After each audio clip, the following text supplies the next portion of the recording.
Oso pozik ez, eta oso ilusio askokin, azkenian, aurtengo temporada oso polita eta oso ilusionantea da izaten, asko ega disfrutatzen eta azkenean beste urte bete Eibarren segitu eta hemen gehatziak asko posteit. Desde pequeña siempre he soñado jugar en la Liga F en la máxima categoría contra las mejores del mundo y está siendo muy bonito, estoy disfrutando, que hace mucho que perdí la ilusión y la confianza y al final el Eibar pues me ha devuelto esa ilusión que quería tener para poder disfrutar del fútbol y la estoy teniendo, estoy disfrutando un montón con mi equipo, con el staff y con la afición. Badakigu Eibarren jolastia zer dan, azkenean gure gakoa lana da eta orain ikusi da, gure maitzetan lanak eraman digula honeaino, hasieran egia kostatu zitzaigula pixkat, baina azkenean lanakin eta egunerokotasun lanakin,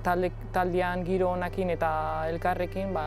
gauden puntuan eta lanakin iritsi gauden tokira. Esatean bezala humanua gea, oso giro oso ona dakau eta ikustea baizelaien eta baizelaitik kanpo, eta azkenean futbolaz aparte oso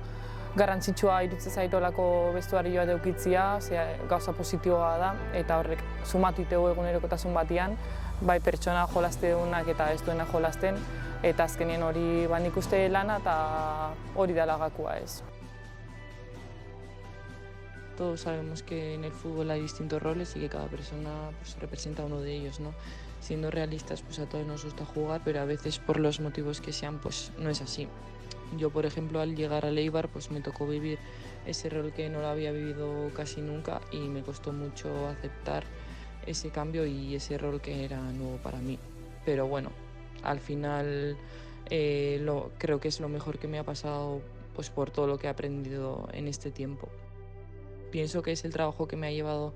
a estar más cerca de todo y que obviamente pues luego hay cosas que no dependen de ti, como las decisiones, pues como en la vida, ¿no? Pero al final de todo pues pienso que el fútbol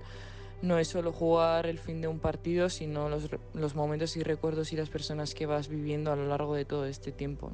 Disfrutar de ellas o de ellos, aprender de cada persona, que los momentos pues que vives al final cada día que queden en un recuerdo bonito.